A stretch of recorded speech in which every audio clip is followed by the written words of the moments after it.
So as you can tell from the scale, I've lost about a pound since the last time we've done any sort of weigh-in. I was like 180.5 last weigh-in, and now I was like 179.2. I'm not on any sort of diet, but when I was in New Orleans, I was under eating. We would just have like lunch, and then we would have like a piece of pizza later, and we would just drink a lot of carbohydrates, but I still think I was under eating or my calories. Also, when I was like kind of like sick or whatever, and I wasn't going to the gym, I wasn't really eating as much as I should have then. I wasn't tracking my macros, so whenever I don't track my macros, I'm not the type of person that goes over the calories. I'm the type of person that goes under calories because I have a little baby appetite. I can eat 10,000 calories in a day, but if I'm not tracking, then I'll usually not eat that many calories because I have little hot dog legs and I don't get that hungry all the time, except when it's Chipotle time. But the weather looks fantastic today. Yesterday was all poopy doopy, but yeah, I think I need to work on redesigning the Everforward website, which I'm not a design expert by any means, but I can use Google. So I'm gonna do that today, which will take me a while, and then we have to do some other stuff, and then we'll go to the gym a little bit later.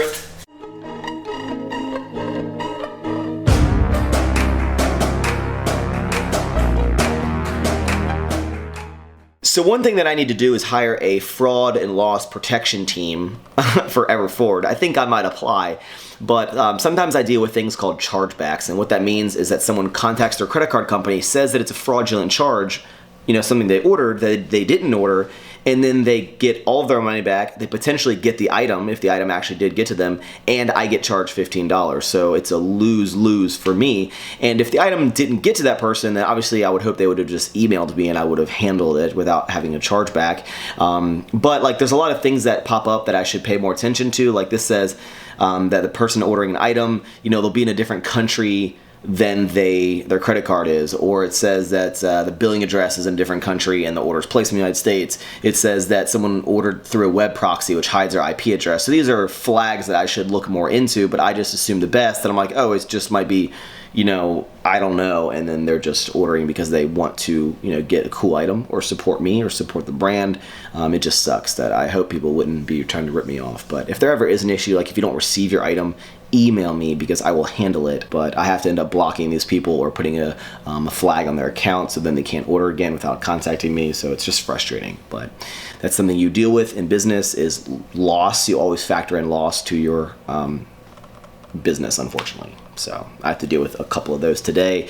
It sucks. While we're on the subject of money and business, you guys remember, maybe it was like, 2 weeks ago, I mentioned how DHL wanted to charge me like $7,000 for import fees. And I said, that ain't right.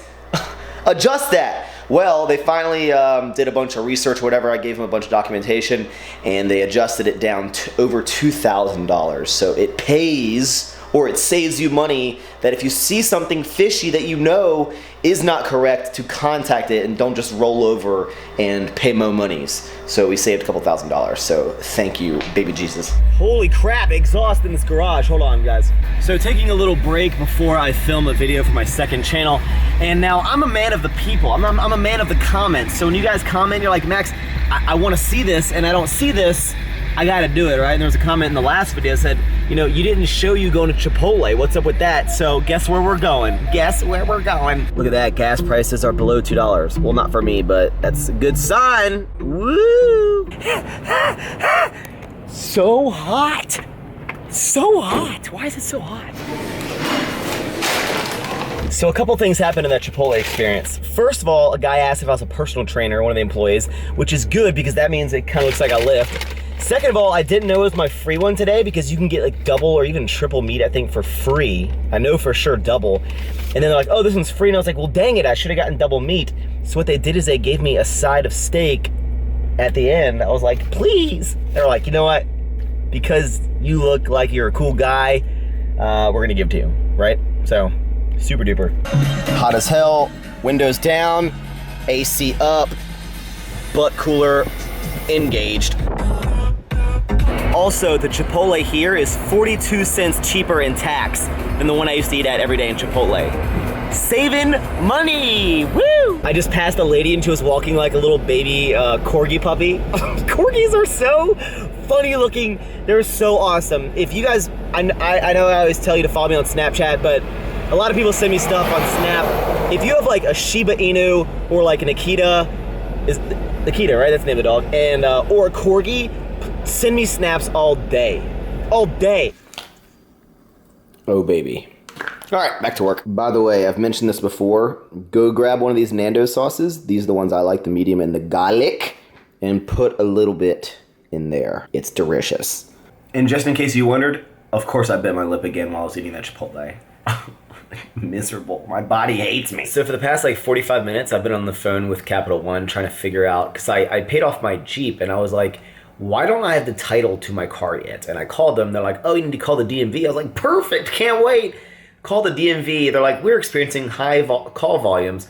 Which company is ever not experiencing high call volumes? At least that's my experience every time I call any automated service. And it was like, we can't handle your call right now. Goodbye, call back later. I was like, what? Not even like, hold on. It was just like, nope. See you later, kid. So because I put up videos every other day, I'm pretty much getting in the habit of I have to film something every day. So every day of my life, I carry this camera around. And then just like the world, like these cars, they're just like, what is this idiot doing? He already doesn't look like he lifts. Does he even squat? I mean, look at these legs, right? Accessory day in the gym. What is going on, everybody? Just a quick little commentary. You know, just a short commentary like my attention span. We haven't done this in a while. There's plenty of vlog and a good chat after this. But I want to kind of talk about my programming and where my lifting is going. So today is an accessory day. We're working on the wide grip pause bench. So during this 8-week program that I'm on, again, I get coached from Gold Signature Coaching, and my specific coach is Josh Hancock. Really enjoy working with you know, the coaches over there, and then specifically my coach, my boy Josh. Been seeing some good results and honestly just having fun with this linear programming. And I want to talk about what I'm going to do after this. So I'm basically repeating the same 8-week cycle that I did before this cycle, this 8 weeks. And the only things that I've adjusted is we've incorporated a little more bench specificity and a little more tweaks to the reps and sets on my main days and my lighter days, doing about 3 days worth of bench pressing. And it seems to be going well. Again, a lot of it's just my confidence. And then on my deadlift and my squat, we have added 10 pounds to the same exact program as I did last 8 weeks. And everything has been going pretty smooth. We're getting heavier and heavier. I'm getting into like rep PRs now, it being week 7. And then after week 8, or at the end of week 8, we're probably going to go for maybe a deadlift PR off the floor and potentially a squat PR. I think I have it in me. And then bench PR, we're just going to stay at 300 for the next couple of years.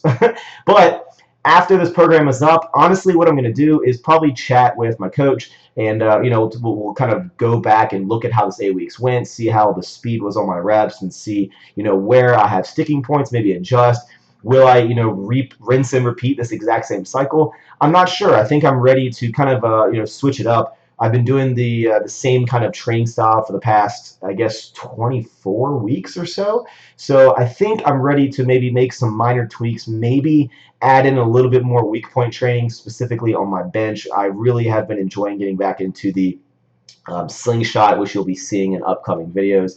Really enjoy working with that, and I think a lot of it is just overloading on the bench is what I need. And then deadlifts and squats, I've been very happy with how everything has been going, so I'm not really sure exactly what I'm going to do, but obviously I'm going to document everything. And again, what I've always preached on this channel and what I will continue to preach is that, obviously keep doing what is working, but also I think that your enjoyment in the gym and you having fun and having a great time, and obviously you want to see results, but I think it's also maybe just as, if not more important, to have a gosh darn good time while you're working out. And if you're getting bored, then it's time to switch things up. So what will the next, 8 or 9 weeks or whatever hold? I guess we'll have to find out probably over the next week. I will chat with my coach, and we will make adjustments as necessary. Thank you guys for watching the commentary portion of the video. Stick around. We got a lot more video to go. Hope you have a snack. Give the video a thumbs up. Thank you, and I'll see you later. So I know this is really creepy and everyone's probably staring for sure, but I'm at the JFK Memorial, and there's like all these Pokemon lures. I'm meeting up with Peter and Omar and the Ape Athletics crew, but there are so many people like walking around the pitch dark. I'm just trying to light my face. Gonna catch some Pokemons. Gonna be exciting. Hopefully no one mugs me because you can't see anything out here. Nothing. Should I get the jerk cheese? Whoa, look at this light.